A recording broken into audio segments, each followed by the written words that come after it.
Hello നമസ്തേ, കഫ്രീസിന്റെ പുതിയൊരു എപ്പിസോഡിലേക്ക് വീണ്ടും ഒരിക്കൽ കൂടി എല്ലാവർക്കും ഹാർദമായ സ്വാഗതം. അപ്പോൾ സിനിമയാണോ നിങ്ങളെ വിശേഷമെങ്കിൽ ഈ ചാനൽ സബ്സ്ക്രൈബ് ചെയ്ത് വെച്ചോ, പുതിയ കണ്ടന്റ് വരുന്നുണ്ട്. ഫഫബയാണ് നമ്മുടെ വിഷയം. ഫഫബയെ പറ്റി പല കാര്യങ്ങളും, അതായത് ഭയഭക്തി ബഹുമാനം, നമ്മുടെ ദിലീപ് ഏട്ടനും ലാലേട്ടനും കൂടെ ഉള്ള സിനിമ, വിനീത് ശ്രീനിവാസനും ധ്യാനും ഒക്കെ ഉള്ള സിനിമ, എല്ലാവരും ഉള്ള ഒരു സിനിമ. അതിന് പല അഭിപ്രായങ്ങൾ വന്നുകൊണ്ടിരിക്കുകയാണ്. അതിൽ നെഗറ്റീവ് ഉണ്ട്, മിക്സഡ് ഉണ്ട്, തീരെ മോശമാണ്, ഒട്ടും കൊള്ളില്ല, കൊള്ളാന്ന് പറയണവരുണ്ട്, പൊട്ടി എന്ന് പറയണവരുണ്ട്, പല റിവ്യൂസ് ഉണ്ട്. ആക്ച്വലി ഇതിന് എന്താണ് സംഭവിച്ചത്, അപ്പം അത് പറയാൻ ഏറ്റവും അർഹതായ രണ്ട് വ്യക്തികളാണ് നമ്മൾ, അല്ലേ? അല്ലെ, ഇത് കാഴ്ചക്കാരെന്ന നിലയിൽ മാത്രം കാര്യം എന്ന് പറഞ്ഞാൽ ഫസ്റ്റ് ഡേ ഫസ്റ്റ് ഷോ പടം കണ്ടതാണ്, അങ്ങേറ്റം ഞാൻ, ഇങ്ങേറ്റം ഇവൻ പടം കണ്ടില്ല. അപ്പം ഇതിന്റെ കറക്റ്റ് റിവ്യൂ എന്താണ്, എക്സാക്ട് ബബ്ബയ്ക്ക് എന്താണ് സംഭവിച്ചത് നമ്മൾ പറയാം. അപ്പം എന്റെ അഭിപ്രായം അതിനു മുമ്പ് ഞാൻ ഒരു കാര്യം പറയാം. ഇത് സ്പോയിലേഴ്സ് കാണും. കഴിഞ്ഞ നമ്മൾ ഇട്ടപ്പോഴത്തേക്കും കമന്റിലൊക്കെ സ്പോയിലേഴ്സ് ഉണ്ട് എന്നൊക്കെ പറഞ്ഞ് വന്ന്, അപ്പൊ ഇതിൽ സ്പോയിലേഴ്സും കൂടെ വെച്ചായിരിക്കും നമ്മൾ സീൻ ബൈ സീനാണ് പറയണത്. ഓക്കെ, ഞാനിപ്പോ എന്റെ കാര്യം പറയാം. ഞാൻ ഇപ്പൊ അതിന്റെ പല ഭാഗങ്ങളും ഫേസ്ബുക്കിലൂടെയും ഇൻസ്റ്റയിലൂടെയൊക്കെ കണ്ട്. അതായത് ഈ ഫാൻസുകാർ തന്നെ എല്ലാം അടിച്ചിറക്കി രോമാഞ്ചപരമായ സീനൊക്കെ എടുത്തിട്ട് റീലാക്കിയും അല്ലാതെ കിട്ടില്ലോണെന്ന് പറഞ്ഞ് കിട്ടുന്നുണ്ട്. അത് ഞാൻ ഏറെക്കുറെ മിക്കതും ഞാൻ കണ്ട്, സ്ക്രോൾ ചെയ്ത് പോകുമ്പോ കണ്ട്. അതിൽ കണ്ടപ്പോ തന്നെ എനിക്ക് മനസ്സിലായ ഒരു കാര്യം, ഒന്ന് Vijay fans, Laletta fans, Dileep fans, ഈ മൂന്ന് പേർക്ക് മാത്രമേ പടം ഇഷ്ടപ്പെടുള്ളൂ എന്നെനിക്ക് മനസ്സിലായി. 100% ഞാൻ യോജിക്കുന്നു. മാത്രമല്ല, ഈ മൂന്നും അല്ല ഞാൻ മൂന്ന് ഫാനും അല്ല. ഇത് ഫാനെന്ന് ഒരു ഡൈഹാർഡ് ഫാൻ അല്ല, ഇഷ്ടമാണ്, എന്നാലും അങ്ങനെ ഫാൻ എന്ന് പറയാനല്ല ഈ മൂന്ന് പേരുടെ. പക്ഷെ ഞാൻ ഈ മൂന്ന് പേരുടെ ഡൈഹാർഡ് ഫാനാണ് ഞാൻ. ഡൈഹാർഡ് എന്ന് പറഞ്ഞാൽ വിജയുടെ, മോഹൻലാലിന്റെ, ദിലീപിന്റെ ലാലേട്ടന്റെ ഫാൻ എന്തോന്നാണ്, അതല്ല എന്തോ പ്രസിഡന്റ് എന്തരല്ലേ? പ്രസിഡന്റ് ഒന്നുമല്ല, അത് നമ്മളെ ലാലേട്ടൻ ഫാൻസ് അസോസിയേഷന്റെ ഒരു എക്സിക്യൂട്ടീവ് മെമ്പർ. അപ്പം ഇവൻ ഫസ്റ്റ് ഷോ കാണുമ്പോ ഇവന് സ്വാഭാവികമായിട്ട് രോമാഞ്ചം ഉണ്ടാവും, തീർച്ചയായിട്ടും. പിന്നെ വിജയുടെ നമ്മ റെഫറൻസ് ഒക്കെ നമുക്ക് ഇഷ്ടപ്പെട്ട ആളാണല്ലോ. അപ്പം ഫസ്റ്റ് ഷോ പ്രത്യേകിച്ച് നമ്മളെ ഫാൻസിന്റെ ഇടയിൽ നിന്ന് കാണുമ്പോൾ നമുക്ക് വേണ്ട കാര്യങ്ങൾ അതിനകത്തുണ്ട്. പ്രത്യേകിച്ച് കുറെ നാൾക്ക് ശേഷം ലാലേട്ടൻ ഈ മുണ്ട് മടക്കി മീശ വിരിച്ച് പുള്ളി തന്നെ ക്യാമറയിലോട്ട് നോക്കിയിട്ട് മതിയാന്ന് ചോദിക്കുന്നുണ്ട്. അപ്പൊ നമുക്ക് വേണ്ടത് അതൊക്കെയാണ്. നമുക്ക് എൻജോയ് ചെയ്യാൻ ഒരു പടം നമ്മൾ കണ്ട് നമുക്ക് ഇഷ്ടപ്പെട്ടു, അതാണ് ഇതിന്റെ ആക്ച്വൽ ട്രൂത്ത്. അത് ചില ഓഡിയൻസിന് എന്തായാലും 100% ഞാൻ മറ്റേ റിവ്യൂലും പറഞ്ഞു, ഫാമിലി ഓഡിയൻസിനും അല്ലറ ഫാൻസ് അല്ലാത്ത ഓഡിയൻസിനും ഇത് ഇഷ്ടപ്പെടാൻ ഒരു സാധ്യതയില്ല. അതാണ് ഈ കാര്യം. അപ്പം ഇവന്റെ കാര്യത്തിലോട്ട് വരുമ്പോ ഇവന് സ്വാഭാവികമായിട്ട് ഇഷ്ടപ്പെടാൻ ഒരു ചാൻസും ഇല്ല. അത് കണ്ടപ്പോ തന്നെ ചില സീനുകൾ ഇപ്പൊ എടുത്ത് പറയാൻ പറ്റൂല, ചില സീൻ കാണുമ്പോഴത്തേക്കും അയ്യോ ഇത് കാണാൻ വേണ്ടിട്ട് പോണോ എന്ന് തോന്നി. അത് തീർച്ചയായിട്ടും ആ ഒരു കാര്യം എല്ലാരും പറയിട്ടുണ്ട്, ലോജിക് ഇല്ല, അതൊക്കെ സ്പൂഫ് സിനിമയാണ്, ഇതൊക്കെ സിനിമാക്കാര് തന്നെ സിനിമ ഇറങ്ങുന്നതിന് മുമ്പ് പറഞ്ഞാണ്. എങ്കിൽ പോലും എനിക്ക് കണ്ടോണ്ടിരിക്കാൻ തോന്നും എന്നെനിക്ക് തോന്നിയിട്ടില്ല. അതുകൊണ്ടാണ് ഞാൻ ശരിക്കും പോവാ. ഞാൻ ആക്ച്വലി സിനിമയുടെ കാര്യം എന്താണെന്ന് ഞാൻ പറഞ്ഞുതരാം. സത്യം പറഞ്ഞപ്പോ ദിലീപിന്റെ ഒരു പഴയ നമ്മൾ സിനിമ ഉണ്ടല്ലോ, വെട്ടമായാലും അല്ലെങ്കിൽ ദിലീപിന്റെ പഴയ CD മൂസ ആയാലും, പ്രത്യേകിച്ച് നമ്മളെ വാളയാർ പരമശിവം, റൺവേ, ഈ ഇങ്ങനത്തുള്ള സിനിമകളായാലും അതിലൊക്കെ നമ്മൾ ദിലീപിന്റെ ഐക്കോണിക് സാധനങ്ങൾ കണ്ടിട്ടുണ്ട്. അപ്പൊ ഈ ഐക്കോണിക് സാധനങ്ങൾ വെച്ചിട്ട് നമ്മൾ ഒരു റീൽ എടുത്താൽ എങ്ങനെ ഇരിക്കും? ഇപ്പൊ വാളയാർ പരമശിവന്റെ റീല് നമ്മൾ മറ്റേ പുള്ളര് വരെ ചെയ്യണ കണ്ടിട്ടുണ്ട് പലതവണ ഞാൻ, മറ്റേ ചിന്നാടന്റെ അങ്ങനെയൊക്കെ. അപ്പൊ ആ റീല് കാണുമ്പോൾ നമ്മൾ സ്വാഭാവികമായിട്ട് ലൈക്ക് അടിക്കും, നമുക്ക് അതിനകത്ത് ഒരു എന്റർടൈൻമെന്റ് ഉണ്ട്. അത് നമ്മൾ എന്താണ്, ആ സിനിമ കണ്ട് നമ്മൾ ദിലീപിന്റെ ഫാൻസ് ആയതുകൊണ്ടാണ്. അപ്പൊ അങ്ങനെ ഒരു റീല് പോലത്തെ ഒരു എന്റർടൈൻമെന്റ് വാല്യൂ ഉള്ള ഒരു പടമാണ് ഇത്. അപ്പൊ അത് അങ്ങനെ ആ രീതിയിലേ നമുക്കത് കാണാൻ പറ്റുള്ളൂ. അതിനകത്ത് വന്നിട്ട് ഇത് ഞാൻ പറയാമല്ലോ, ഇത് ദിലീപിന്റെ ഈ പഴയ സിനിമകളുടെ കുറെ സീൻ എടുത്തിട്ട് അതിനകത്ത് പുള്ളീനെ കൊണ്ടിട്ട് കുറച്ച് ഇതൊക്കെ അഭിനയിപ്പിച്ചേക്കണ ഒരു പടമാണ് ഇത്. അപ്പൊ അങ്ങനെ നമുക്കത് പറയാൻ പറ്റും. അത് എല്ലാവർക്കും ഇഷ്ടപ്പെടുന്ന ഒരു പടമല്ല, ഞാൻ ഇപ്പോഴേ അത് പറയുന്നു. അതത്ര എനിക്ക് പറയണം.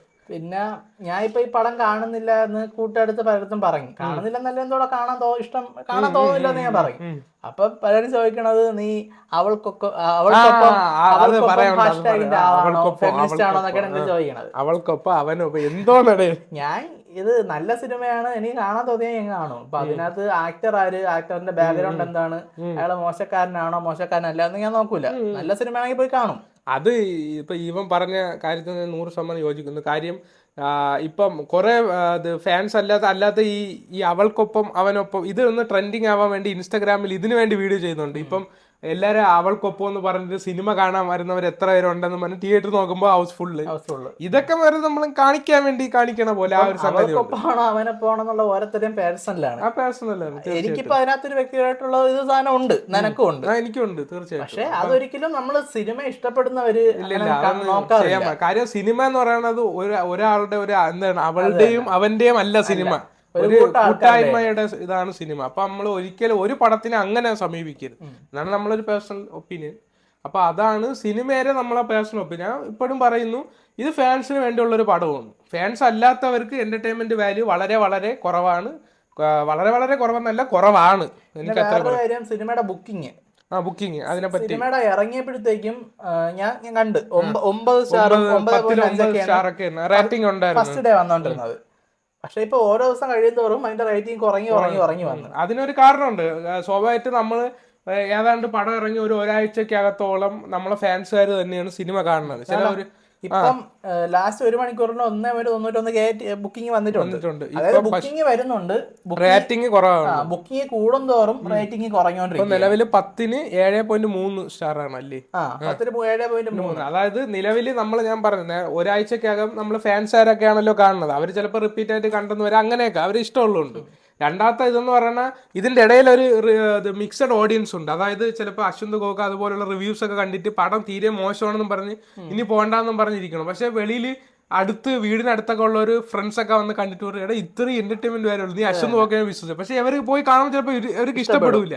അപ്പൊ അങ്ങനെയുള്ള കുറച്ച് ഓഡിയൻസ് ഉണ്ട് ഇതിന്റെ ഇടയിൽ, ഈ ഡൈ ഹാർട്ട് ഫാൻസ് അല്ലാത്ത. അപ്പൊ അവർക്ക് സ്വാഭാവികമായിട്ടും റേറ്റിംഗ് കുറവാകും. അങ്ങനെയാണ് ഈ കുറവ് ഇത് വരുന്നത്. കൂടുന്നതും റേറ്റിംഗ് കുറയുന്നതും. ആദ്യം ഫാൻസുകാർ പോയി കണ്ടപ്പോ ഒരുപാട് റേറ്റിംഗ് ഇട്ടു. പിന്നീട് കൊള്ളാന്ന് പറഞ്ഞ് പോയി കണ്ടപ്പോ ഇഷ്ടപ്പെടാത്തവര് റേറ്റിംഗ് കുറച്ച് 7.3 വരെ എത്തിയത്. ഇനിയും കുറയൂടാ, ഇനിയും കുറയും സ്വാഭാവികമായിട്ടും. അടുത്ത ഒരു 3-4 ദിവസം കഴിയുമ്പോൾ പിന്നെ 7-7 പോകും, കുറയും. അത്രേ ഉള്ളു. ഇപ്പം അങ്ങനെ പറഞ്ഞു. ഇപ്പം ഗുഡ് ബാഡ് അഗ്ലി ഒക്കെ ആയിട്ടാണ് ഇതിനെ കമ്പയർ ചെയ്യുന്നത്. അങ്ങനത്തെ ഒരു ടൈപ്പാണ്. അജിത്ത് ഫാൻസിന് വേണ്ടി എടുത്ത പോലെ ഇത് ലാലേട്ടനും ദിലീപ് ഫാൻസിനൊക്കെ എടുത്ത പോലത്തെ ഒരു സാധനമാണ് ഉള്ളത്.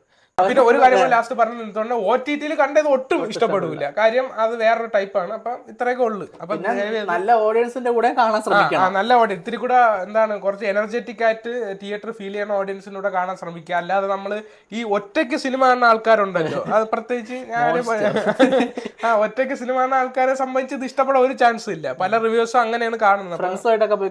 ഉറപ്പായിട്ടും ഫ്രണ്ട്സ് എന്ന് പറഞ്ഞാൽ ആ വൈബ് ഉള്ള ആൾക്കാരോട് തന്നെ പോകണം. അപ്പൊ അത്രേ എനിക്ക് പറയാനുള്ളു. ഇപ്പം പടം പൊട്ടിയില്ല എന്നൊരു സംഭവം വരാനുണ്ട്. പലരും പൊട്ടിയെന്നാണ് പറയണത്. ചിലവര് നമ്മളൊക്കെ വിശ്വസിക്കുന്നത് ഇപ്പോഴും അങ്ങനെ ഓടും കളക്ഷൻ എടുക്കുമെന്നുള്ളതാണ്. പക്ഷെ ആക്ച്വലി അതിന്റെ അവസ്ഥകൾ നോക്കുമ്പോൾ ബഡ്ജറ്റുമായിട്ട് കമ്പയർ ചെയ്യുമ്പോൾ ഒരു താഴ്ന്ന കുറവാണ്, വളരെ കുറവാണെന്നുള്ള ഒരു ഇതാണ് വരുന്നത്. പക്ഷെ നമുക്ക് പൊട്ടി എന്ന് പറയാൻ പറ്റും, പൊട്ടി എന്ന് പറയാനും പറ്റും. അത്രേ പറയാം. അത് ഈ സ്പൂഫ് സിനിമകൾ ഇഷ്ടപ്പെടുന്നവരും പോയി കാണുന്നതുകൊണ്ടാണ് ഈ കാര്യങ്ങളൊക്കെ നടക്കുന്നത്. എല്ലാതരം ഓഡിയൻസ് ആണല്ലോ. അപ്പൊ അത്രേ പറയാനുള്ളൂ. പൊട്ടിയെന്നും പൊട്ടിയില്ലെന്നും പറയാൻ പറ്റില്ല. പടം അങ്ങനെ ഇപ്പോഴും ഓടിക്കൊണ്ടിരിക്കുകയാണ്. എനിക്ക് ചിലത് പറയാനുണ്ട്, പക്ഷെ ഇപ്പൊ പറയാൻ പറ്റില്ല. അതുപോലെ പൊയ്ക്കൊണ്ടിരിക്കുകയാണ്. അപ്പൊ അത്രയൊക്കെ ഉള്ളു. അപ്പം എന്താണ്, അത്രയൊക്കെയല്ലേ ഉള്ളു. പുതിയ സിനിമാറ്റിക് വിശേഷങ്ങൾ ചാനൽ സബ്സ്ക്രൈബ് ചെയ്ത് വെച്ചോ. പുതിയ വിശേഷങ്ങളുമായി കഫ്ലിക്സ് ഉണ്ട്. ഒരു 100 ലൈക്ക്.